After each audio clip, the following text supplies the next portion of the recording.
Welcome to International Securities Exchange's podcast series. Facilitated by renowned educators, ISE podcasts are intended to teach beginning as well as seasoned investors the ins and outs of trading. To find an updated list of podcasts, please visit www.ise.com/podcasts. Please be sure to listen to our important message following this episode regarding the risks of investing in exchange-traded options.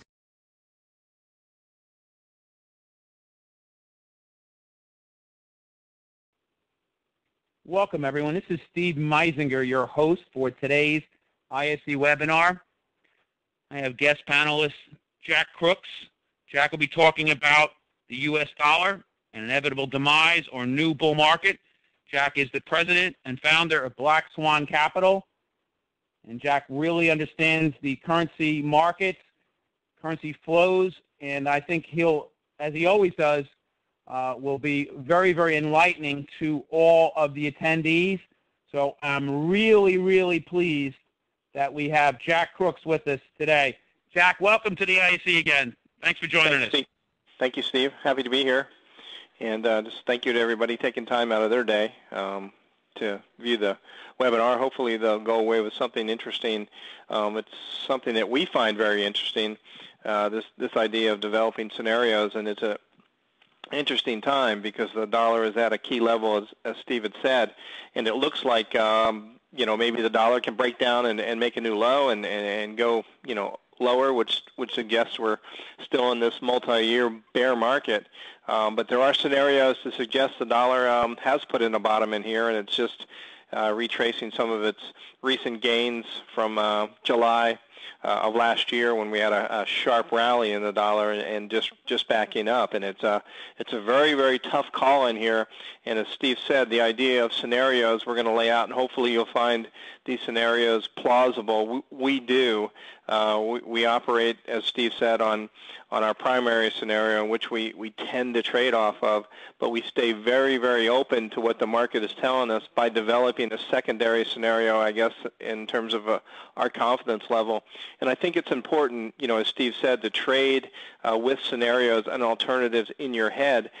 If you get stuck on one scenario, meaning you're right, it tends to close off your mind to a lot of information that's coming out there. It's just the nature of the market and the nature of trading.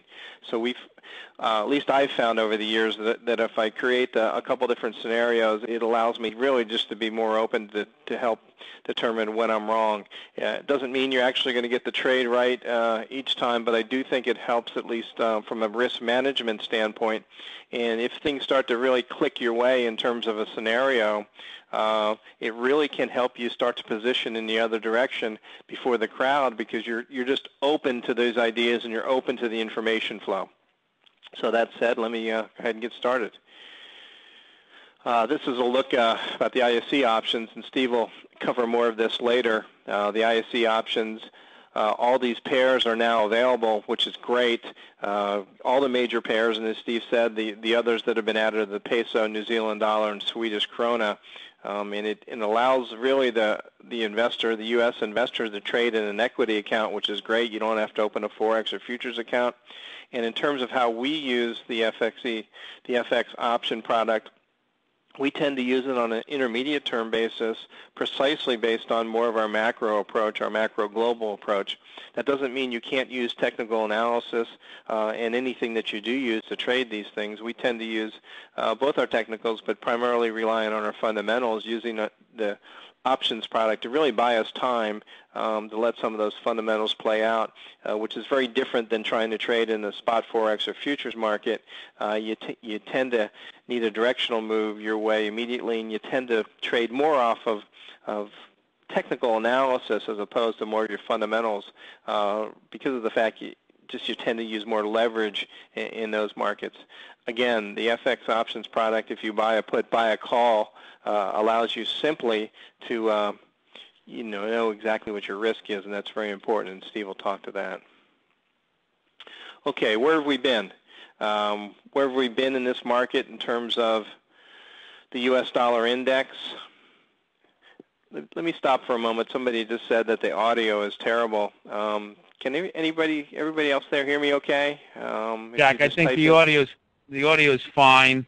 Okay. This one attendee is probably having a problem because they're, Okay, I would great. guess that they have a bandwidth issues. They just need to call into the 866-469-3239. We're all good, Jack.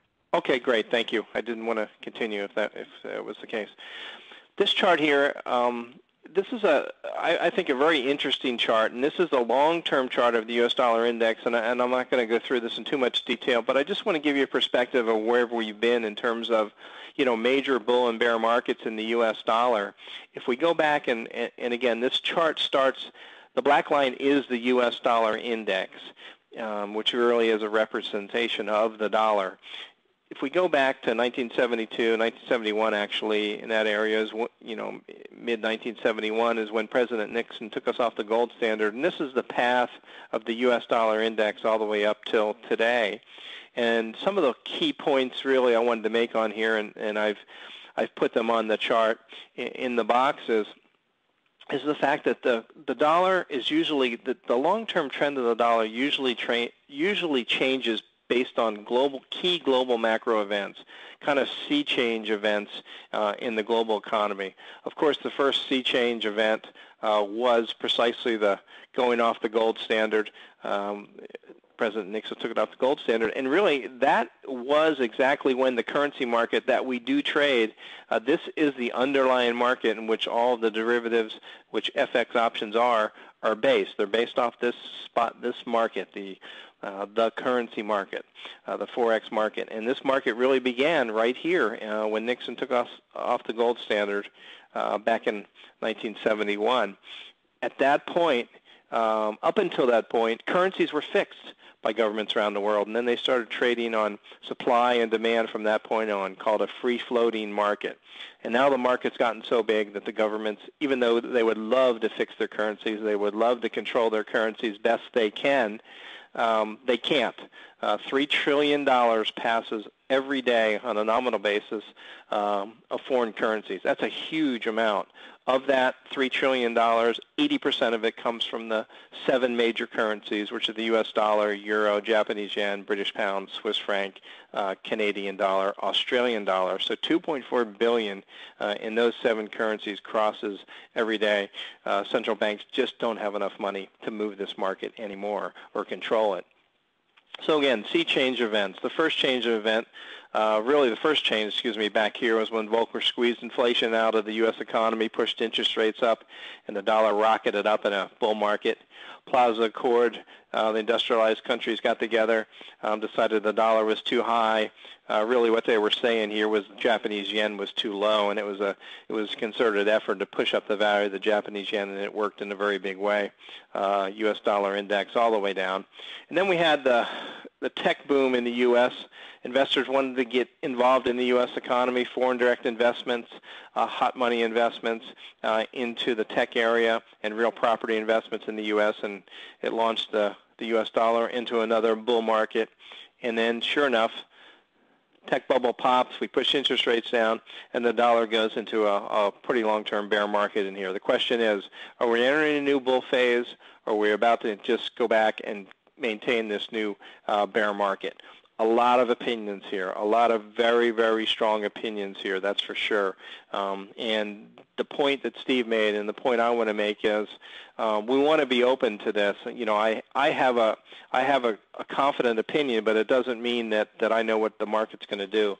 And that's really what I'm going to share with you today, some of the scenarios with plausible reasons on each side of the fence.